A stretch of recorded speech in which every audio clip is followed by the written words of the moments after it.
Question number 1, are research paper evaluated by other experts either for publication और presentation at a conference is considered to have undergone. किसी शोध पत्र का मूल्यांकन अन्य विशेषज्ञों द्वारा प्रकाशन या सम्मेलन में प्रस्तुति के लिए किया जाता है तो माना जाता है कि वे निम्नलिखित से गुजर चुका है। आंसर है पीर रिव्यू, सहकर्मी समीक्षा। Question number 2, which of the following impact factor was developed by Google in 2011 for the quality of journals. Journals की गुणवत्ता के लिए 2011 में गूगल द्वारा कौन सा प्रभाव कारक विकसित किया गया था?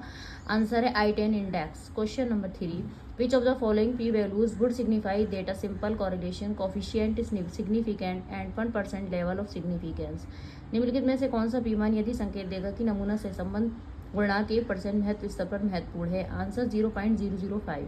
Question number 4, which of the following are considered as the cardinal sins of research conduct. किसे शोध आचरण के मुख्य पाप माना जाता है? आंसर है falsification, fabrication and plagiarism. Question number 5, interpretivism is an epistemology that constructs. व्याख्या एक ज्ञान मीमांसा है जो विरोधाभासी है।